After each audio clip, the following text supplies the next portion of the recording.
महात्माओं ने कहा कभी साधु महात्माओं का अपमान मत करना, ये सबसे बड़ी बात है। हाँ, साधुओं का बहुत बड़ा है। आज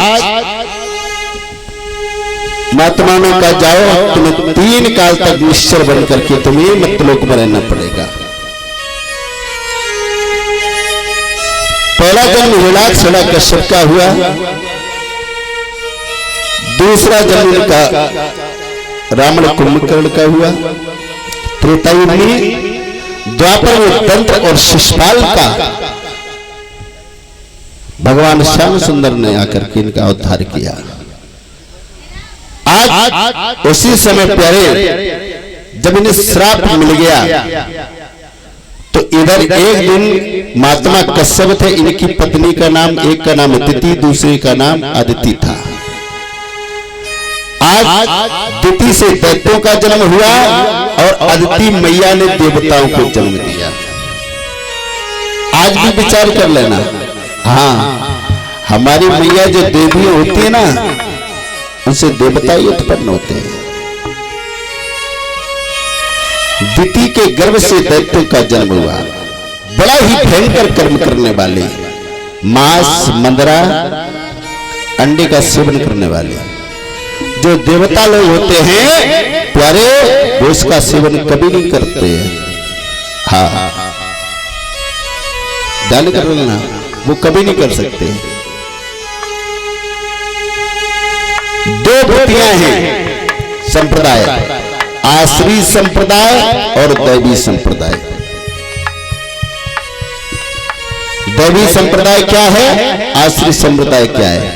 अगर जानकारी करना है तो गीता का 16वां अध्याय उठा करके पढ़ लेना, मालूम हो जाएगा।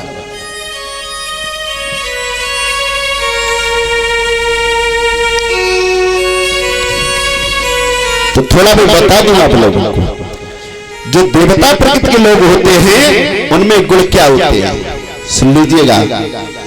निर्भयता, नोट कर सकते हैं, निर्भयता, दम, इंद्रियों का दमन करना, निर्भयता, दम, तप,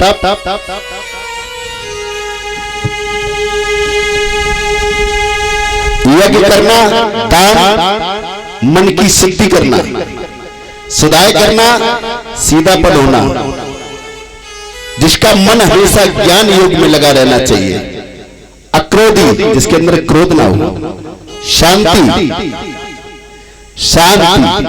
त्याग, दूसरे की निंदा न करने वाला, विचार करना, दूसरे की निंदा न करने वाला, तेज, क्षमा, धृति, लज्जा, अद्रोह, शौच, मन पवित्रता, ये गुण और प्राणी रखता है जो सुर संपत्ति लेकर जन्मे। ये उस प्राणी में गुण मिलेंगे आपको जो दैवी संप्रदाय से उत्पन्न होता है। जिन माताओं ने अपने उदर से ऐसे पुत्रों को जन्म दिया वो देवियां स्वरूप हैं जिन्होंने देवता स्वरूप पुत्रों को जन्म दिया। उनकी कोख धन्य है। कटवासी और घमंडी है, पाखंडी या अभिमानी है, जो असुर संपदा ले जन्मा होता है वह नर अज्ञानी। एक दिव्य दूसरे हैं असुर। नर 2 प्रकार के भूतल पर दैवी वृत्ति को समझाया, आश्री सुनो अब तुम मुझसे। जो दैव प्रकृति के लोग होते हैं क्या करना और नहीं करना ये असुर जानते नहीं कभी, वे हैं असुत आचारहीन और झूठ बोलते नित्य सभी। वे कहते हैं जग झूठा है और ईश्वर रहत निराधारी, ये विषय भोग के लिए बना, कारण है इसके नर नारी। रख यही विचार सदा मन में, मत मंद भयंकर कर्म करे, आत्मा है उनका मलन हुआ तो सदा जगत का धर्म हरे। इच्छाएं तृप्त नहीं होती, मदमान दम से युक्त हुए वे मूढ़ असज्जन भ्रष्ट हुए, वे पापों में तृप्त हुए। इच्छाएं कभी उनकी तृप्त नहीं हो सकती हैं और के अंदर यही भाव रहता है कि पाया है मैंने इतना धन, ये इच्छा पूरी और करूं, इतना धन मेरे पास जमा, कल और उसे उतना कर लूं। ये दुश्मन मैंने मारा है, औरों को भी मारूंगा कल। मैं ईश्वर हूं, मैं भोगी हूं, मैं सुखी सिद्ध हूं अत से बल, मैं अतकुलीन संपत्ति वाला। अब कौन बराबर है मेरे, दो दान यज्ञ में मौज करूं, अज्ञान में इनको घेरे। धन तो यज्ञ का अनुष्ठान तो हो रहा है, चल रहा है, धन दे दिया, लेकिन आनंद के लिए नहीं करते हैं, अपने सत्कर्म सुधार करने के लिए नहीं। सिर्फ एक अपने अंदर ये अहंकार है कि मैंने इतना बड़ा यज्ञ करवा दिया।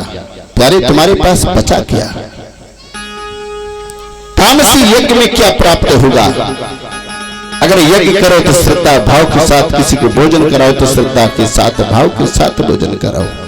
भगवान का सत्कर्म करो तो श्रद्धा के साथ में करना चाहिए। ये मात्र तुम्हारे अंदर अभिमान नहीं होना चाहिए। बहुत से लोग विचार कर बैठते हैं,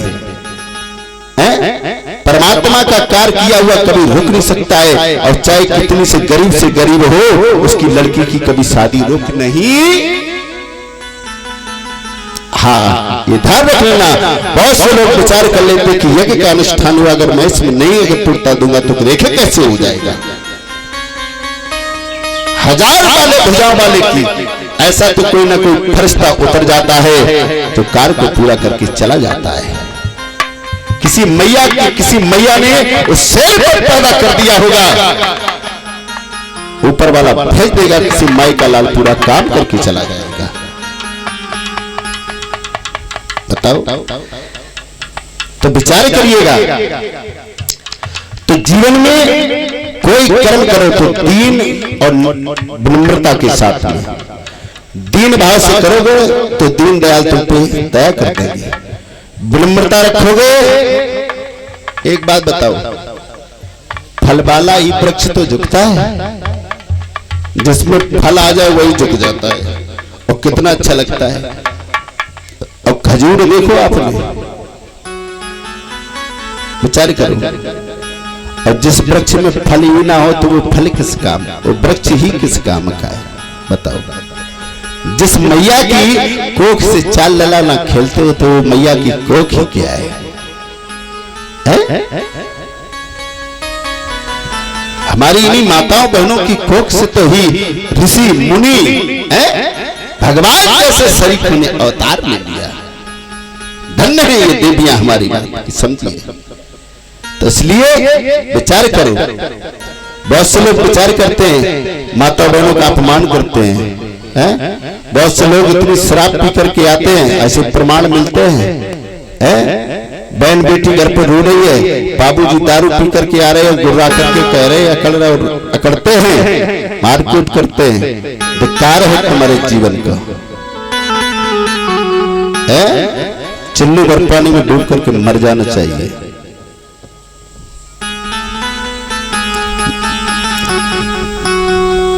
पुराण में दिया है, मैंने सुबह देखा था, लिंग पुराण में दिया था, पढ़ा था कि अगर कोई माता बहन से कितना बड़ा से बड़ा अपराध हो जाए, तुम्हारी नजरों में अगर आ भी जाता है तो प्यारे तुम्हें मारने का अधिकार नहीं, उसका मार नहीं सकते हैं आप, त्याग तो कर सकते हैं, लेकिन उस देवी को मार नहीं सकते हो, मारने का अधिकार नहीं है। विचार करिए। लोगों ने कहा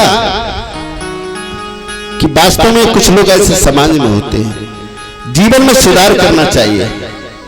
बहुत से ब्राह्मण दान लेते हैं, बोले कि ब्राह्मण को दान देना ही सबसे सर्वोपरि है, लेकिन ब्राह्मण को भी तो सोचना चाहिए कि मुझे किस प्रकार का दान लेना चाहिए। नीच और पतित पृष्ठ का दान लेने वाला ब्राह्मण मरकर की गधा की योनि को प्राप्त होता है, मार्कंडेय पुराण में। और जो भिखारी भीख मांग करके ले जाते हैं और यहां से ले गए दारू दक्कड़ खाने के पीने के बाद, और उनको ऐसा प्रमाण मिला, उन्हें रौरक का नरक मिलता है। गुरु से झूठ बोलने वाला, ये जीवन में उतारने योग्य बातें हैं। गुरु से झूठ बोलने वाला, गुरु की पत्नी, गुरु के धन की लालसा को रखने वाला चेला मर करके कुत्ता की योनि को प्राप्त होता है, उसे कुत्ता बनना पड़ता है। और प्यारे, माता पिता को अपमानित करने वाला, मैया लाल को 9 महीना पेट में रखा और जब लाल पैदा हुआ तो मैया को होश नहीं रहा है, मां को होश नहीं रहता है, पड़ी रह जाती है। जिस समय मैया के गर्भ में जो समय बालक पलता है और जब उधर से जब बाहर आता है प्यारे, वो मैया काल से लड़ती है उस समय। झूठ है या सच?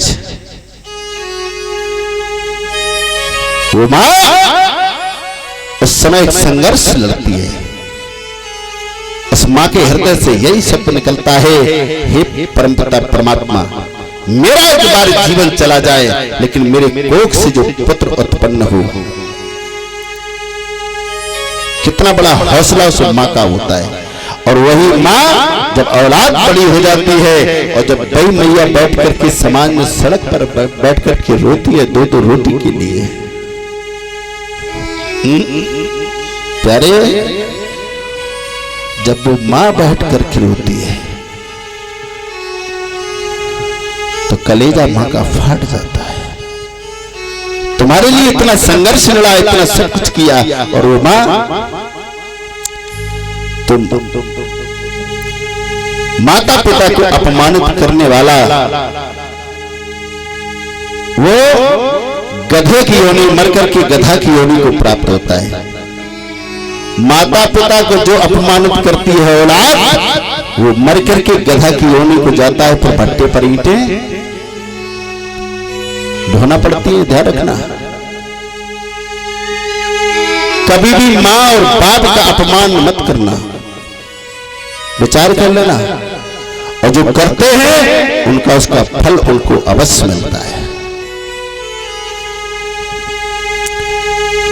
माता पिता से क्रोध में वाणी बोलने वाला है। पिता ने कह दिया, बेटा कहां जा रहे? अरे तुम, मैं बता दूं कहां जा रहे हैं, बताइए, अकड़ गए। और जब बाप ने आपको बड़ा कर दिया पलने के लिए, पिताजी मुझे आज 1000 रुपए चाहिए, कल 2000 चाहिए। बाप ने चाहे आज 4 घर से मांगे हो, चाहे किसी से कर्ज काढ़ा हो, लेकिन अपनी औलाद को पैसा दिया है। और वही जब औलाद हो जाए तो एक बाप एक कपड़ों के लिए रोता है, तो धिक्कार है इसी औलाद को। विचार करिएगा। भाई और पत्नी को अपमानित करने वाला प्यारे, जो अपने भैया को अपना अपमानित, बड़े भाई को अपमानित करने वाला है, विचार करिए। भाई और पत्नी को अपमानित करने वाला मरकर के कबूतर की योनि को प्राप्त होता है। जो अपनी पत्नी को बड़े अपमानित करता है, सताने वाला, और भाई और पत्नी को अपमान करने वाला, यही कछुआ की योनि को प्राप्त होता है मरकर। विचार करना।